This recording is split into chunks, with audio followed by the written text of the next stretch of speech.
Some grandma stories. Love you. Mother Holly.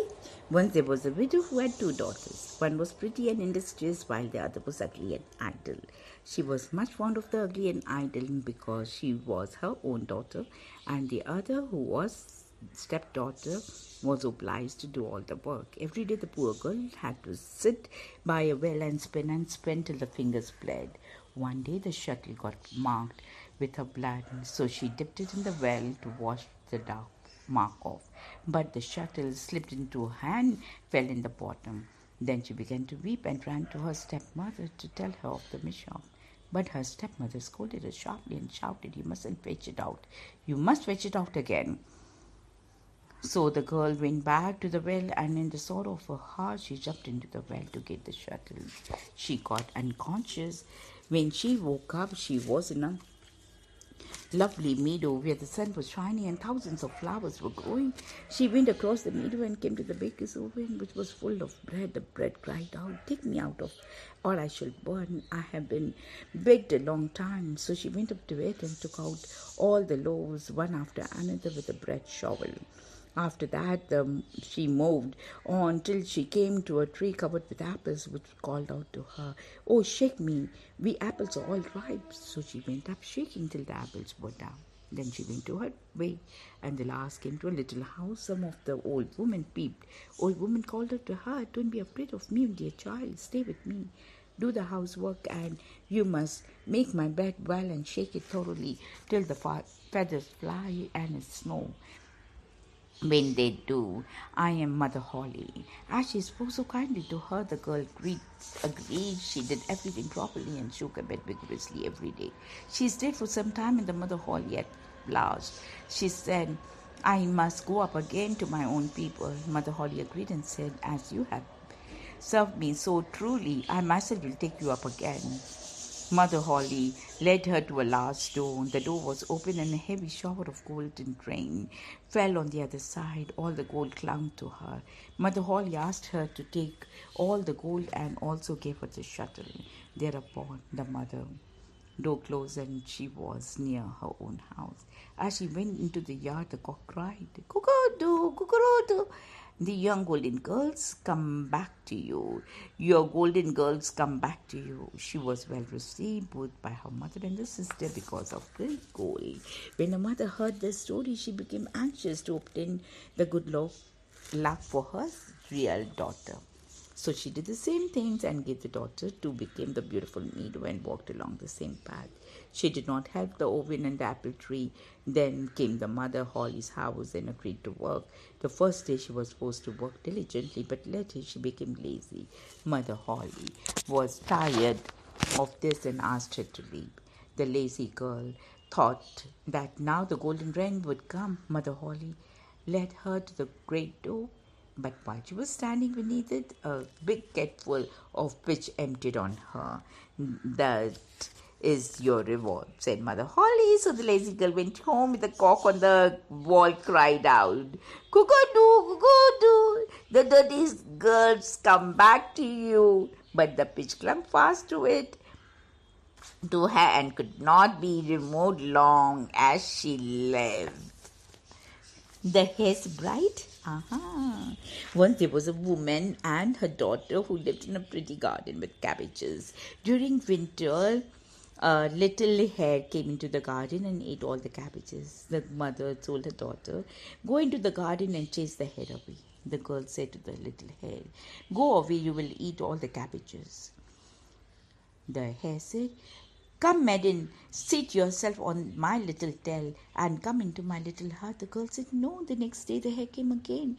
The mother said the same thing, and the girl again asked the hare to go away. The little hare again invited her to the house, and she again refused. The third day also the same thing happened, but this time the girl sat on the little hare's tail, and the hare took her far away to his little hut. On reaching his house, he said, "Now cook green cabbage and millet seed, and I'll invite the wedding guests."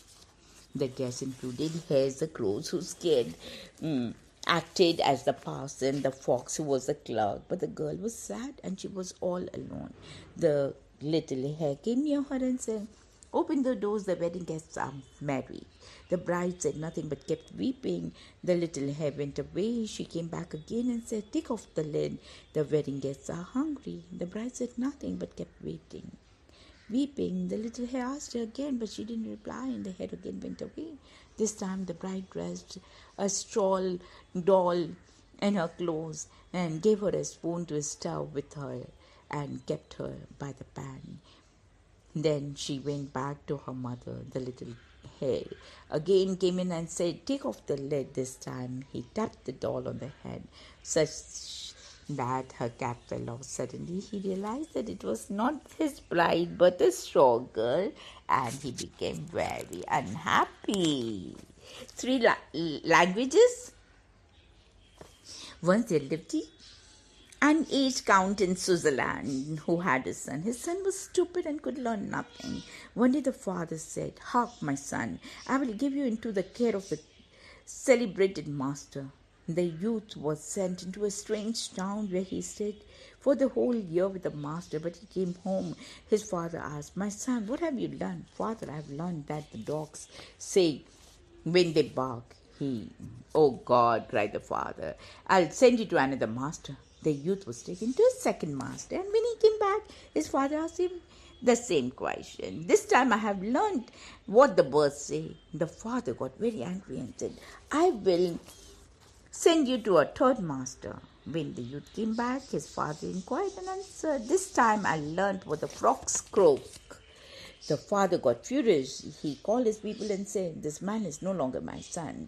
Take him out into the forest and kill him. They took him, but could not kill him, and let him go. The youth wandered on, and after some time came to the fortress and begged for the night's lodging. Yes, said the lord of the castle, you can stay, but I warn you, it is at the peril of your life, for the old tower is full of wild dogs, which bark and howl. At certain hours a man has to be given to them, whom they eat at once. The whole district is in sorrow and dismay because of them, and yet no one could stop this. The youth was fearless and said, just let me go down to the barking dogs and give me something that I can throw to them when they do something to harm me. The people gave him some food and led him down to the tower. When he went inside, the dog did not bark at him and ate whatever he was offered them to eat. Next morning, to everyone's astonishment, he came out safe and unharmed, and said to the lord of the castle, the dogs have revealed to me in their own language that they have bewitched and are obliged to watch over a great treasure which is below the tower, and they cannot rest until it is taken away. I have also learned from the discourse how this is to be done. Everyone rejoiced, and the lord of the castle said that he would adopt him as a son if he accomplished the job successfully. He went down again and brought a chest full of gold out with him. The bawling of the wild dogs disappeared. Later he decided to travel to Rome. On the way he passed by a marsh where a number of frogs were sitting croaking. He listened to them and grew very thoughtful and sad. Finally arrived in Rome when the Pope had just died, and when he was in doubt among the cardinals as to whom they should appoint as a successor. They at length agreed that the person who can be distinguished by some divine and miraculous token would be chosen as a Pope. And just then the young count entered into the church, and suddenly 2 snow-white doves sat on his shoulders. The member of the clergy recognized it to be taken from above and asked him that he would be the Pope. He was undecided and knew not if he was worthy of this. At last he said yes, and thus fulfilled what he had heard from the frogs on his way, which had so affected him that he was to be His Holiness the Pope. Wow! Old man and his grandson.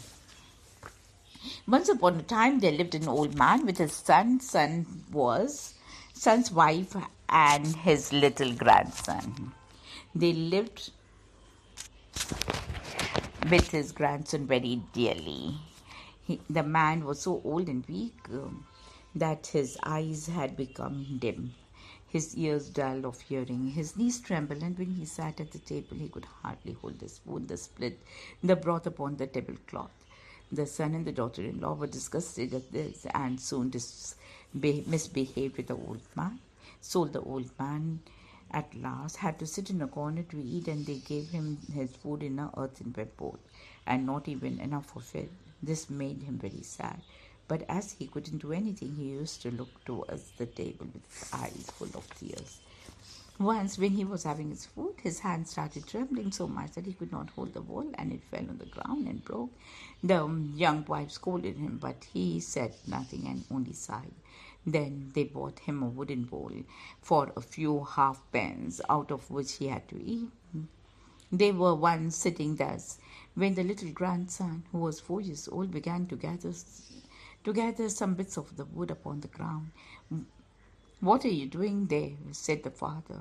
"I'm making a little trough for father and mother to eat from when I'm big." The man and his wife looked at each other for a while and presently began to cry. Then they took his grandfather to the table and henceforth always let him eat with them, and likewise said nothing if he did spill a little of anything. Wow. The singing bone. Once upon a time, somewhere in the country, there was a wild boar that lay west in the farmer's field, killed the cattle and tripped up people's bodies with his tusks. The king announced that whosoever would capture or kill the wild boar would have his only daughter a wife. There lived in the country 2 brothers who were ready to take the risk. The elder was crafty and shrewd and proudly, when the younger was innocent, simple, and kind-hearted. The king said, "You must go into the forest from opposite sides." So the older went in from the west side and the younger from the east. When the younger had gone a short way, a little man stepped up to him. He held in his hand a black spear and said, "I give you this spear because the heart is pure and good. With this you can boldly attack the wild boar and it will do you no harm." He thanked the little man, shouldered the spear and went off fearlessly. Before long he saw the beast that rushed at him. Then he held his spear toward it, and it was in blind fury. It ran so swiftly against the spear that his heart was cloven in two. Then he took the monster on his back and went homeward. As he came out at the other side of the wood, there was a house where people were making merry with wine and dancing. The older brother had gone in here to drink and feel prey. But this he saw his younger brother coming out of the wood and led into the booty. His envious, evil heart gave him no peace. He called out to him, "Come in, dear brother, rest and refresh yourself with a cup of wine." The youth, who suspected no evil, went in and told him about the good little man who had given him a spear with which he had slain the boar. But both sat there till the evening, and when they went away together, when it grew dark, they came near a bridge. The elder brother gave the younger one such a blow from behind that he fell down dead. He buried him beneath the bridge and took the boar and carried it to the king, pretending that he had killed and married the king's daughter. He also said the boar must have ripped up the brother's body, and everyone believed him. But nothing remains hidden from God. Years afterward, a shepherd was driving his herd across the bridge and saw a snow-white little bone lying in the sand beneath. He thought that it would make a good mouthpiece, and so he cut out of it a mouthpiece for his horn.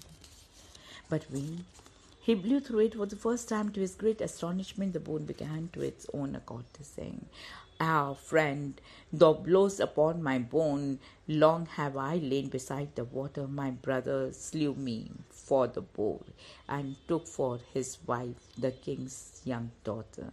"What a wonderful horn," said the shepherd. "It sings by itself. I must take it to my lord the king." And when he came with it to the king, the horn again began to sing its little song.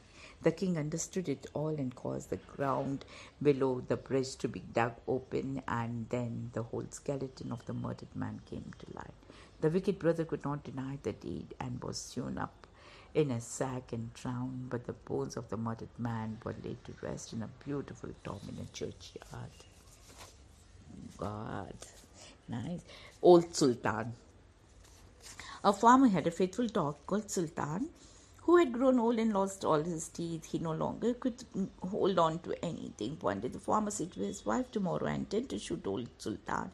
He is no longer of any use." His wife felt pity for the faithful beast and answered, "He has served us so long and been so faithful that he might give him his keep." "What?" said the man. "He's not a tooth left in his head, and not a thief is afraid of him. If he has served us, he has had good feeding for it." The poor dog heard everything and was sorry that tomorrow was to be his last day. He had a good friend, and the wolf, he went to him in the forest and complained of the fate that awaited him. Listen, said the wolf, I will help you out of your trouble. I have thought of something. Tomorrow early in the morning your master is going with his wife to make hay, and they will take their little child with him. During work time, when they lay the child under the hedge of the shade, you lay yourself there too, just as if you wished to guard it. Then I will come out of the wood and carry off the child. You must rush swiftly after me, as if you would seize it again from me, and I will let it fall, and you will take it back to its parents, who will think that you have saved it, and you will be far too grateful to you to do any harm.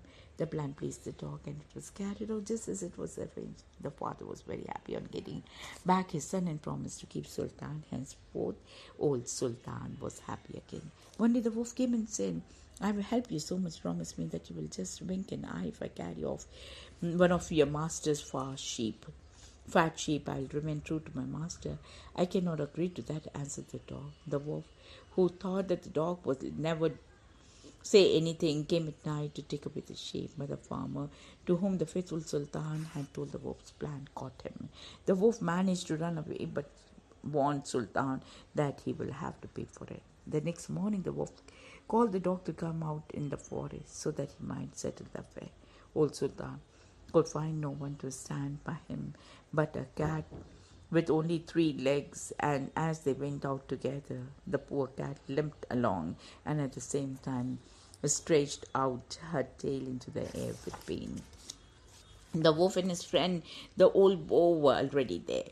When they saw their enemy coming, they thought that he was bringing a sword with him, for they mistook the outstretched tail of the cat for the sword. And when the cat hopped on its 3 legs, they thought that it was picking stones to throw at them. So they hid themselves. When the dog and the cat came out, the wild boar, however, had not been able to hide himself altogether, and one of the ears was sticking out. Whilst the cat was looking carefully about, the boar moved his ear. The cat, who thought it to be a mouse, jumped upon it and bit it hard.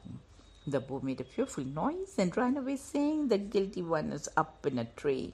The dog and the cat looked up and saw the wolf was ashamed of having shown himself so timid. Soon they made friends with the wolf and lived happily. Aha! The peasant and the devil. Once upon a time, there was a far-sighted, crafty peasant whose tricks were much talked about. The best story that was known about him, however, was how he once got hold of the devil and made a fool of him. One day, the peasant had been working in his field. In the evening, when he was going home, he saw a heap of burning coals in the middle of his field. When full of astonishment, he went up to it. A little black devil was sitting on the live coals. Are you sitting upon the treasure? asked the peasant. Yes, in truth, replied the devil, on treasure, which contains more gold and silver than you have ever seen in your life. The treasure lies in my field and belongs to me, said the peasant. It is yours, answered the devil, if you will, for 2 years, give me 1/2 of everything your field produces, as I have desired for the fruits of the earth. The peasant agreed. He said, everything above the ground shall belong to you, and what is under the earth to me. The devil was quite satisfied with that, but he did not know that the cunning peasant had sown turnips. Now, when the time for harvest came, the devil appeared to take away his crop, but he found nothing but yellow withered leaves while the peasant was digging up his turnips. You have had the best of it for once, said the devil, but the next time that won't do. What grows above the ground shall be yours, and what under shall be mine. All right, replied the peasant, but this time he sowed wheat. The grain became ripe, and peasant went it out and full stalks down to the ground. When the devil came, he found nothing but the stubble, and went away in fury. That's how to cheat the devil, said the peasant, and went and fetched the treasure, the stolen farthings. A father was sitting at dinner with his wife and his children and a guest who had come on a visit. As the clock struck 12, the guest saw the third door open and a very pale child dressed in snow-white clothes come in. It did not look around and it did not speak, but went straight into the next room. Soon afterward, it came back and went out of the door. On the second and the third day, it came again exactly in the same way. At least the stranger asked the father, as to whom did the beautiful child belong? I have never seen it. Neither do I know to whom it belonged. The next day, when it came back, again the stranger got up and went to the room's door, opened it a little and peeped in. He saw the child sitting on the ground and busily digging and seeking something between the boards of the floor. When it saw the stranger, it disappeared. Then he told the family what he had seen and described the child's exactly. On hearing this, the mother said, it is my dear child who died a month ago. They took up the boards and found 2 farthings, which the child had once received from his mother to give into a poor man. The mother had, however, thought that it had asked for the money to buy the biscuit for itself. The child had, however, hidden the farthings in the openings between the boards, and therefore it had no rest in its grave, and came every day at noon to seek for these farthings. The parents gave the money at once to a poor man, and after that the child was never seen again. The peasant in heaven. Once upon a time, a poor pious peasant died and arrived before the gate of heaven. At the same time, a very rich lord came there who had done lots of good work, and when he was alive, so he also wanted to go into heaven. Both of them waited there. After some time, the Saint Peter came with the key and opened the door to let the great man in. But apparently he did not see the peasant and shut the door. And now the peasant outside heard how a great man was received in heaven with all kinds of rejoicing, and how they were enjoying music and singing inside. The entire heaven seemed to be enjoying. The peasant thought that even he would be received in the same way. At length all became quiet again, and the Saint Peter came to open the gate of the heaven and let the peasant in. The peasant became excited, for he thought now it was his turn to enjoy the songs and the music. When he got inside, all remained quiet. Although he was received with great affection, the angels came to meet him. But no one sang. The peasant became very upset and asked the Saint Peter, "How is it that you did not sing for me, as they did for the rich man came in?" It seems to me that in heaven also things are done with just as much partiality as on the earth. St. Peter smiled and said, "My dear, it is not true. You are just as dear to us as anyone else, and will enjoy every heavenly delight that a rich man enjoys. The reason why such a different treatment was given to both of you is that poor fellows like you come in heaven every day, but a rich man like him does not come more than once in 100 years. Wow! The giant and the teller. A certain tailor who was great at boasting but ill at doing decided to go abroad for a while and look around the world. So one day he left the workshop and wandered on his way on and on. Once on his way, when he looked ahead, it seemed to him that there was a steep hill, and behind it a tower reaching to the clouds which rose up out in the wide dark waters. He became very curious, and without thinking anything, he moved boldly towards it. But soon his curiosity turned into fear, and when he saw the huge giant before him, "What do you want here, you tiny fly's leg?" cried the giant in thundering voice. The tailor whimpered, I want just to look about and see if I can earn a bit of the bread for myself in this forest." "If that is what you are after," said the giant, "you may have a place with me. But what wages shall I receive?" "Every year 3,365 rupees, and when it's a leap year, add 10 more into the bargain." "Does that suit you?" asked the giant. "Well, all right," replied the tailor, and the giant said, "Go and fetch me a jug of water." "Had I not better bring the well itself and spring too?" asked the boaster, and went in with a pitcher. "What, the well and the spring too?" And he was silly, and he began to be afraid. He decided on his own that he should be careful. When the tailor had brought the water, the giant bade him go into the forest and cut a couple of blocks of wood. "Why not the whole forest at once with one stroke?" he asked. "The whole forest and the well and its spring too?" growled the credulous giant, and was still more terrified, and decided to be more careful. Next, the giant commanded him to shoot 2 or 3 wild boars for supper. "Why not rather 1,000 at one shot?" inquired the teller. What? Cried the timid giant with great terror. The giant was so alarmed that he could not sleep the whole night, and he was thinking to get rid of the teller. The next morning, the giant and the teller went to a marsh where there were a number of willow trees. Then said the giant, "Listen, teller, and seat yourself on one of the willow branches.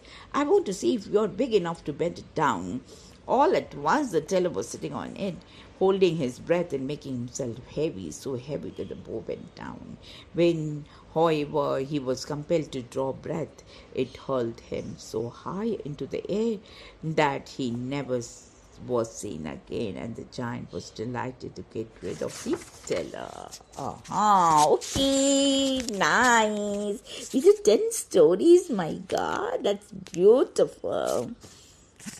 In how much time? 25 minutes. Some grandma stories. Love you. Mother Holly. Once there was a widow who had 2 daughters. One was pretty and industrious, while the other was ugly and idle. She was much fond of the ugly and idle because she was her own daughter, and the other, who was stepdaughter, was obliged to do all the work. Every day the poor girl had to sit by a well and spin till the fingers bled. One day the shuttle got marked with her blood, so she dipped it in the well to wash the dark mark off. But the shuttle slipped into her hand, fell in the bottom. Then she began to weep and ran to her stepmother to tell her of the mishap. But her stepmother scolded her sharply and shouted, "You mustn't fetch it out. You must fetch it out again." So the girl went back to the well, and in the sorrow of her heart, she jumped into the well to get the shuttle. She got unconscious. When she woke up, she was in a lovely meadow where the sun was shining and thousands of flowers were growing. She went across the meadow and came to the baker's oven, which was full of bread. The bread cried out, "Take me out of, or I shall burn. I have been baked a long time." So she went up to it and took out all the loaves, one after another, with a bread shovel. After that, she moved on till she came to a tree covered with apples, which called out to her, "Oh, shake me, we apples are all ripe." So she went up shaking till the apples were down. Then she went to her way, and the last came to a little house. Some of the old women peeped. Old woman called out to her, "Don't be afraid of me, dear child. Stay with me. Do the housework, and you must make my bed well and shake it thoroughly till the feathers fly and it snow. When they do, I am Mother Holly." As she spoke so kindly to her, the girl agreed. She did everything properly and shook her bed vigorously every day. She stayed for some time in the Mother Holly. At last, she said, "I must go up again to my own people." Mother Holly agreed and said, "As you have served me so truly, I myself will take you up again." Mother Holly led her to a large door. The door was open, and a heavy shower of golden rain fell on the other side. All the gold clung to her. Mother Holly asked her to take all the gold and also gave her the shuttle. Thereupon the mother door closed, and she was near her own house. As she went into the yard, the cock cried, "Cuckoo-doo, cuckoo-doo. The young golden girls come back to you. Your golden girls come back to you." She was well received both by her mother and the sister because of the gold. When the mother heard this story, she became anxious to obtain the good luck for her real